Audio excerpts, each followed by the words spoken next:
কাল পর্যন্ত যে ট্রাম্প বলেছিল বোম মেরে পুরো সিভিলাইজেশনই উড়িয়ে দেবে, সেই ট্রাম্প আজ সিজফায়ার ঘোষণা করছে। অনেক ধমকি দেওয়ার পরেও ইরান কিন্তু মাথা নত করেনি। তাই ট্রাম্প বেগতিক দেখে তার ভৃত্য মানে পাকিস্তানকে দিয়ে সিজফায়ারের রিকোয়েস্ট করিয়েছেন।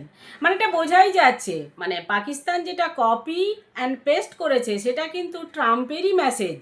ট্রাম্প তো বলেছে ইরানের যে 10টি দাবি আছে সেটা সে মেনে নেবে, কিন্তু এটা সত্যি সত্যিই কি ট্রাম্পের যুদ্ধবিরতি ঘোষণা না নতুন কোনো প্ল্যান আছে?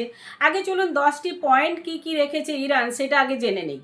ইরান যে 10টি দাবি রেখেছে তার 1 নম্বর হচ্ছে ইরান চায় যুক্তরাষ্ট্র ভবিষ্যতে যেন ইরানের উপরে আর কোনো আক্রমণ না করে তার প্রতিশ্রুতি দিতে হবে। নাম্বার 2, স্টেট অফ হরমুজ ইরানের অধিকারেই থাকবে।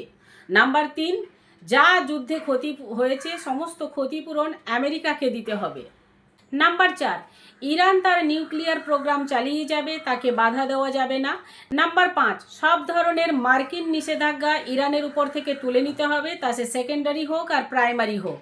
নাম্বার 6, জাতিসংঘ বা ইউএন যেসব নিষেধাজ্ঞা বা রেজলিউশন জারি করেছে ইরানের উপর তা সব বাতিল করতে হবে।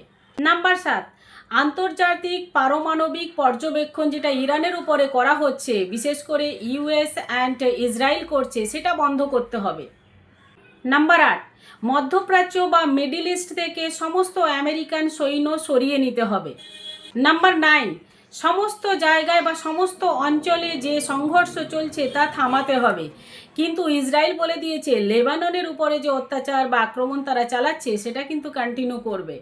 নাম্বার 10, শুধু অস্থায়ী সিজফায়ার মানে 2 সপ্তাহের জন্য যুদ্ধবিরতি নয়, ইরান এর একটা স্থায়ী সমাধান চায়।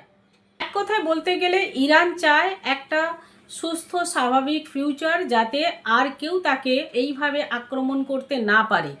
এখন প্রশ্ন হচ্ছে ডোনাল্ড ট্রাম্প বা আমেরিকা কি এই সমস্ত 10টা পয়েন্ট বলেছে সেগুলো কি মেনে নেবে, না এটা অন্য কোনো প্ল্যান? আপনার কি মনে হয়?